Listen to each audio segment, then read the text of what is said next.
So we're gonna start off by the basics of prescription writing. The first thing we would want to go over is the kinds of sheets you're gonna get. So the most basic one, the most common one you'll be getting is this. It's like 6 sheets together. It's basically one chart, right? Generally, you would tend to write this as one of one, which is all these together, but you don't necessarily have to fill it in per scenario, not all of them. We'll get into that a little later. All right, so just to give you a basic idea of what's going on here, this information, majority of it will be given to you, so you'll fill that in. This could either be information that they provide, like for instance Maria Smith, etc., like the names. They might give you an address, hospital number, date of birth, NHS number. If not, they would give you a sticker and you'll fill that in. You'll just stick it on. You have to write the allergies and sensitivities, and if the person does not have any known allergies, you can write it as NKA.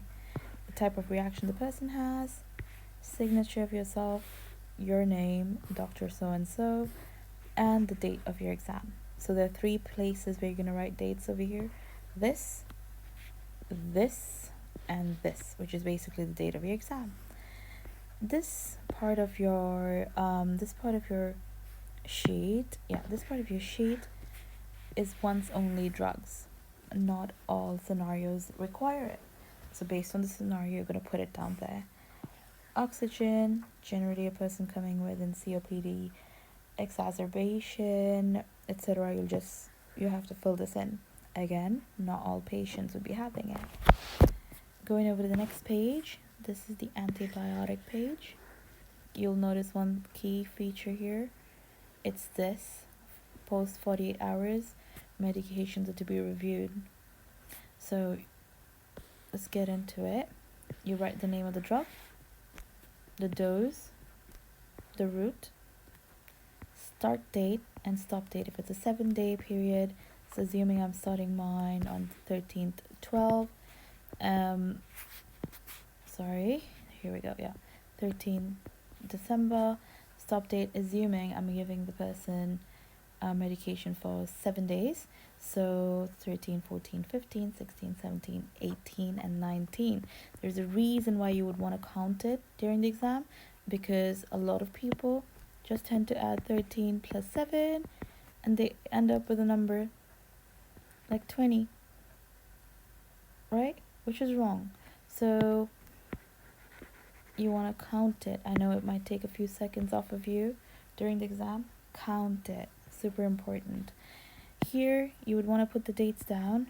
So 13, 14, 15, the 16th of December, and 17th. Right. Yes, I know the 2 other days over here does not exist, but you do not have to put it down. All right.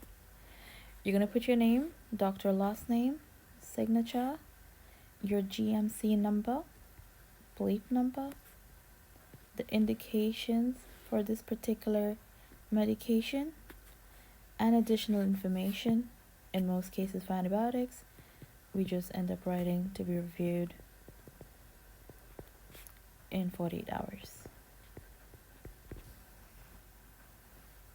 Okay? Moving on. The next page is your regular medication. Just don't pay attention to the bottom bit. So the top bit is whatever you've done earlier. This bit, rivaroxaban, is just an example here. You're going to fill it in with the name, the drug name, dose, route, start date, stop date, this, bleep, and this additional information to be taken with food for 21 days, and then you change it to 20 mg once daily for 3 months. This is your additional information, because for rivaroxaban you do change it post 21 days based on the scenario again. Next page, you have more space for regular medications. This is an extra sheet. I'll just quickly delete that. All right, so you have more space for regular medications here.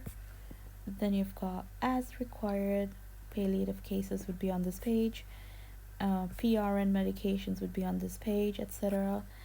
Then you've got this, and that's about it. So that's about 6 sheets. Okay, the next kind of sheet you would come across is, actually, let's skip the child one for now, this one. So in this particular one, which is the adults fluids chart sheet, you could be getting this as well. Again, this is something we can get into later based on the scenario. You over the next sheet, this is the syringe driver sheet, and you'll fill it in as it is given here. Name of the medication, dose, subcut. Some people do tend to put normal saline, or we could put in with water, etc. Whatever is given. Okay, whatever you need to do. Got your sticker, your name, signature, allergies, sensitivities, date. You need to fill all of that in. The last sheet, well, not the last sheet, last of the major sheets would be the child fluid prescriptions. Again, with the sticker, the weight of the person, and then you fill these in. This calculation would be based off of this, right? So this is just an example, so that's the calculations based off of this. Again, we'll get into that with a scenario later on. Do remember, you need to put your name here with the GMC number